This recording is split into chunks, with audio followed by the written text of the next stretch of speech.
सुप्रभात आप सभी लोगों को पहाड़ी फ्रीलांस वर्कर की ओर से प्यार भरा नमस्कार। तो दोस्तों, अभी मैं आया हुआ हूँ ITO रोड में, अशोका टाउन 2 में। मेरी एक लाइव जो है साइट चल रही है, घर बना रहा हूँ और वो मेरे एक जानकार और रिलेटिव का है जो मैं नया कंसेप्ट लाया हूँ फ्रीलांसर, उसी के अकॉर्डिंग ये मैं प्रोजेक्ट कर रहा हूँ, जिसमें मुझे भी रोज़गार मिला और मेरे बाद एक मल्टीपल लोगों को रोज़गार मिला और साथ में मालिक को एक अच्छी क्वालिटी मिली और उसका पैसा बचा। तो ये मेरा फर्स्ट जो है फ्रीलांसर था। इसमें मैं डिटेल में आपको चीज़ें दिखाता हूँ कैसे कैसे क्या हुआ। तो अगर बात करूँ, सबसे पहले अभी 2 लैंटर मेरे पड़ चुके हैं और साथ में सीवर का काम, जो पाइप डलना है, तो उसके लिए नीचे खोदाई करने के बाद उसमें थोड़ा सा हम बाउंड्री देंगे। बाउंड्री होने के बाद फिर हम आगे प्लास्टर जो प्रोसेस होगा और उस बाउंड्री को बाद में लास्ट में फाइनल तौर पे हम उसको पूरा करेंगे। तो उससे पहले मैं जल्दी से आपको बता दूं, पीछे मेरे ITO रोड है, सामने अशोका टाउन 2 का गेट है और साथ में जो भी यहाँ पर मेरे जो रिलेटिव हैं, नेत्री जी, उनका जो प्लॉट है उसके आसपास में देखो, मेरा जो 5/6 सिग्मा मैं बार बार आपको बोलता हूँ। तो हमने क्या कहा, जो भी यहाँ पर कूड़ा करकट जो भी चीज़ें थी उसको थोड़ा सा साफ करके आग जला दी, क्योंकि हम जहाँ भी रहते हैं, जहाँ भी काम करते हैं, ये हमारा फर्स्ट फोकस रहता है कि अपना जो काम हो रहा है उस काम के दौरान किसी भी तरीके का हमारी लेबर या हमारी किसी भी टीम मेंबर के द्वारा या आस पड़ोस के किसी भी पर्सन का कोई नुकसान ना हो। तो हमारा फोकस सिर्फ यही है कि जहाँ भी हम काम करें वहाँ से हमें 4-5 काम और मिले, लीड मिले और हम और लोगों का घर बनाएं। और बहुत पैसा कमाना हमारा मोटो नहीं है, विज़न नहीं है, कि हमारी एक जो रोजी रोटी है वो चलती रही और साथ में हम जो सीखते हैं बाहर से या लोगों से, उसको हम इम्प्लीमेंट कर रहे हैं और हमारे थ्रू या कुछ जो नेक्स्ट जनरेशन के हिसाब से वो काम हो और लोगों के जो पैसे डूब जाते हैं सिस्टमेटिक वो नहीं फॉलोअप करते, उस चीज़ को फॉलोअप करना हमारा मोटो है। तो चलिए हम जल्दी से अंदर दिखाते हैं। तो अभी मैं आ चुका अंदर। तो अंदर आने के बाद ये हमारा पार्किंग एरिया है और इसके नीचे 2 सीवर है और जस्ट बराबर में हमारा जो है पानी की टंकी है। तो ये हमारी पार्किंग है। ये तकरीबन 16/19 की है और अंदर इसके बाद हमारी लॉबी है, ये 19/19 की है और यहाँ गेस्ट दो हमारे बेडरूम हैं और ये बेडरूम हमारे लगभग 12/16 के हैं, 2 बेडरूम और एक लॉबी है, 16/19 की लॉबी है और साथ में यहाँ पर किचन है, मॉड्यूलर किचन बनेगा और ये एक हमारा बाथरूम है।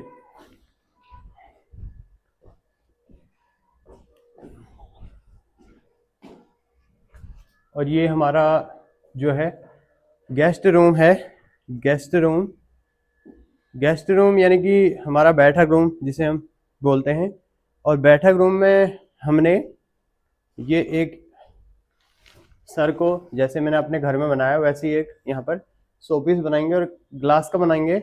इसमें क्या होगा कि ग्लास से ये है कि बहुत सारी चीज़ें शौक होता है लोगों को, तो उसमें क्या है कि और रखने में बच्चे बच्चे जो भी है तो एक तो डस्ट नहीं लगती और दूसरा जो है उससे फिर क्या होता है कि जो सामान होते हैं बच्चे जो भी सजावट वाले, वो बच्चे नहीं तोड़ते, वो सेफ रहता है।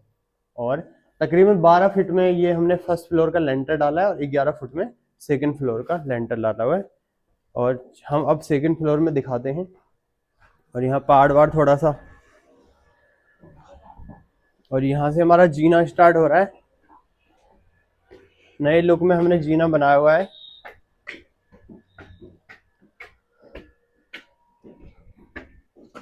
और अभी 26 तारीख को लेंटर डाला था मैंने। अब अगर मैं इसकी बात करूं तो ये 2 रूम सेट है और थोड़ा अंधेरा हो रहा है, हल्की हल्की लाइट है और 2 रूम सेट है। ये रेंट के पर्पज से ओनर ने बनवाया हुआ है। और जो बराबर में रूम है वो 1 रूम सेट है, ये वाला 1 रूम सेट है। ये भी रेंट पर्पज से बनाया हुआ है, क्योंकि जब फैमिली अकेले रहती है तो आस पड़ोस में घर नहीं है, तो रेंट का होना भी बहुत ज़रूरी है।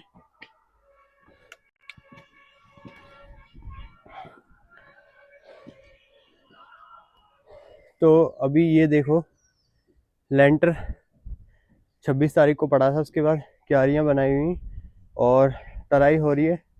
तकरीबन 12 दिन से 15 दिन होने के बाद ये जो पहाड़ हैं इसको पूरा हम जो प्लस्तर है, ये छोटी छोटी पहाड़ सी बनाई है, उसको एक जगह इकट्ठा करेंगे और जो मालिक है उसका नुकसान ना हो, इसीलिए इसको यूज में हम ले लेंगे गट्टे वट्टे में। ये नीचे जो साइड में बाउंड्री बन रही है, और उसके साथ में फिर 12 या 15 दिन के अप्रॉक्स हम फिर ऊपर का इनका एक रूम बनना है, हॉल बनना है, वो बनाएंगे और बाउंड्री का काम स्टार्ट करेंगे। तो अभी अगर मैं कंसर्न की बात करूं तो मैं पहाड़ी फ्रीलांस वर्कर, मेरा कंसर्न जो है, पहली चीज़ कि एक एज ए फ्रीलांसर जो टेक्नोलॉजी से उत्तराखंड में जो मैंने वहाँ पर टेक्नोलॉजी जो एमएससी कल्चर में सीखा, उस फ्रीलांस को मैं इस कंस्ट्रक्शन इंडस्ट्री में लाया हूँ। तो बहुत अच्छा कंसेप्ट है उसमें, जैसे ऑनर है, ऑनर के पैसे बचे और जो क्वालिटी है वो अच्छी मिली, और साथ में लोगों को रोज़गार मिला। यानी कि एक ठेकेदार जो आपसे 20 लाख, 25 लाख, 10 लाख, 30 लाख, 40 लाख जो लेके जाते हैं, ठग लेके जाते हैं, वो पैसा आपका बचा, इस ऑनर का बचा, और साथ में उनको एक अच्छी क्वालिटी मिली। और साथ में मैंने दिखाया कि आपको कि जब हम भी साइड में कहीं काम करते हैं तो हमारा सबसे पहला कंसेप्ट रहता है कि जो आस पड़ोस के लोग हैं उनको कोई नुकसान ना हो, क्योंकि वही हमारी एक जो पहाड़ी फ्रीलांस वर्कर का मोटा है, विज़न है, उसका एक वो पार्ट है, वो उसकी एक पॉलिसी है। तो इसलिए हमने आसपास में जो भी है पूरा काट कूट के जलाया और इकट्ठा करके, तो मालिक को भी अच्छा लगा और आसपास से ऐसे लीड मिलती, पता लगता है कि ये पर्सन कैसा है। क्योंकि अभी 3-4 दिन पहले फिर मैं एक वीडियोस देख रहा था जिसमें वो बता रहे थे कि सितंबर में उनकी लास्ट किस्त गई थी ठेकेदार को, और उसके बाद उसने शक्ल नहीं दिखाई। वो बड़े परेशान है, उन्होंने किसी को बोला और उसने वीडियोस बना के फिर वो ब्लॉग में डाली।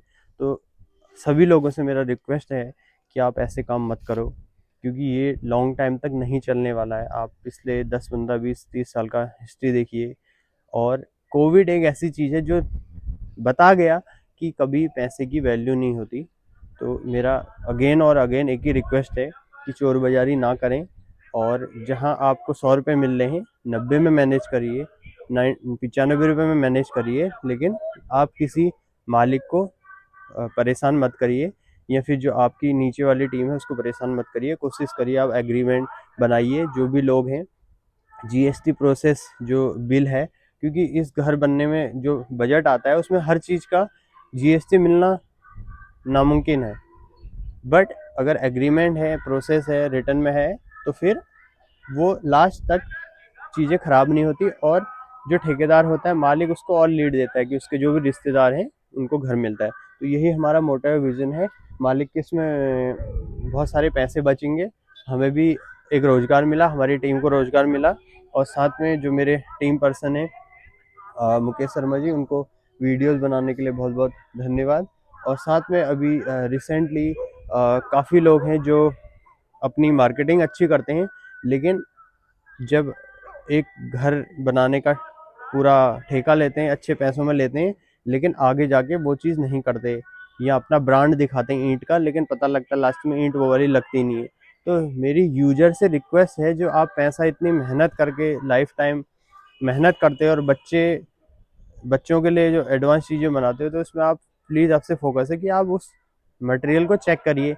या फिर अगर ईंट की बात करूँ तो ईंट एक ही बार में, जगह अगर है तो 5-7 गाड़ियाँ जितना आपका घर के फ्लोर बन रहे हैं उस अकॉर्डिंग, ताकि उससे क्या होगा, एक मेक की आपके पास ईंट आती है। या रेता है, जैसे गोला खुली है, तो इकट्ठा डलवा लीजिए, या रेता को 6-7 महीने पुराना डंप मत करिए। लास्ट एक जो मेरे रिलेटिव की साइड चल रही थी, बहुत महंगा काम है, लेकिन उसने क्या करा है, उसने जो ईंट बताई वो नहीं लगाई, या फिर उसके बाद रेता जो था वो डंप वाला रेता किया।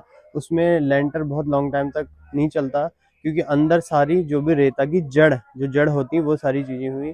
या फिर लोग सोचते हैं यार हमने तो विथ मटेरियल ठेका दे दिया, हमें क्या लेना जो भी हो रहा है, नहीं।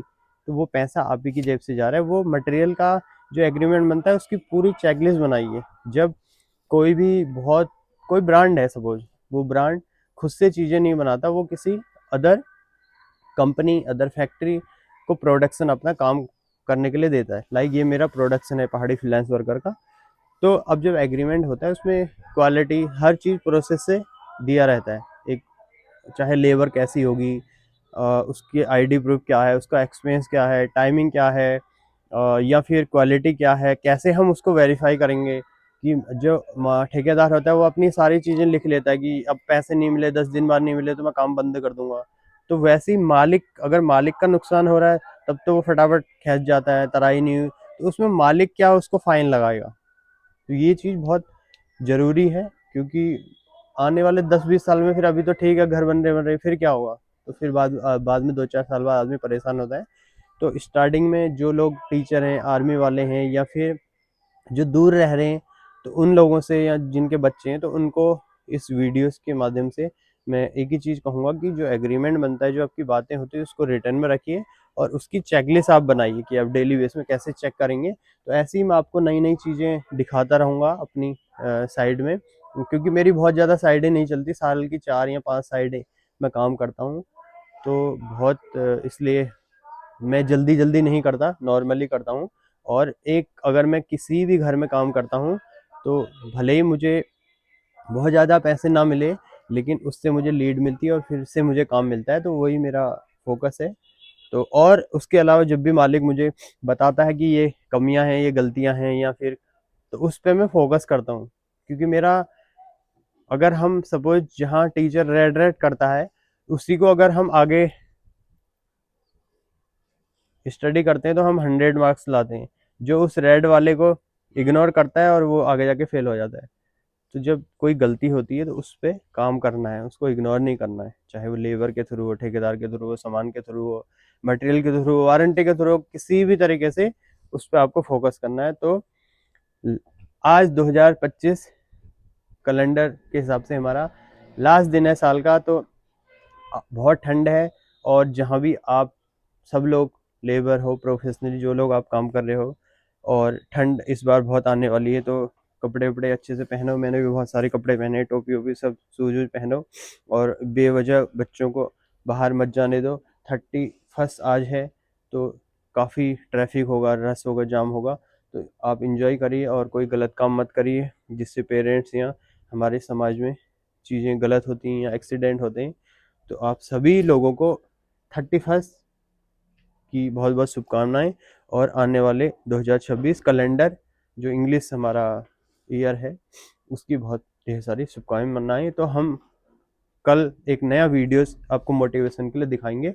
तो आप हमारे चैनल को सब्सक्राइब करिए, लाइक करिए और शेयर करिए, कमेंट करिए, और हंसते रहिए, हंसाते रहिए। Thank you. आपका दिन शुभ हो।